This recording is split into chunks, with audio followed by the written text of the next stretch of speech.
All right, now we want to add a new page to this application. So under source, under pages, here I'm going to add a new folder. Call this item-details. We're going to use this to display the details about each item. Now inside this folder, I'm going to add a new file, item-details.ts. This is going to be our component, and also item-details.html for our template. Now optionally, we could have an SCSS file for adding styles to that page. But in this demo, we're not going to worry about styling this application. So back in the component file, first I'm going to import component from @angular/core. Export a class, call this item details page. And then apply the component here. Here we set the template, item-details.html. So pretty basic. Now in the template, I want to borrow some code from home.html. So let's go to home.html. You can see we have two top-level nodes here. Ion-header, which is the header for our page. And you can see inside the header, we have a navigation bar. We also have another top-level node, which is ion-content, which represents the content area.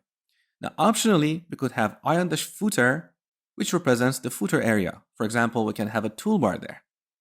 So I'm going to simply copy all this code back to our new template and paste it here. In the navigation bar, I'm going to change the title to item details. And in the content area, I'm just going to remove this list here. We're going to dynamically render the selected item in the next lecture. Save. So we have created a new page. Now we need to register it in our module. So we go to app.module.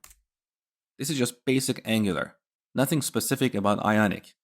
So on the top, we import item details page from pages/item-details, which is our folder, and then item-details, which is our component.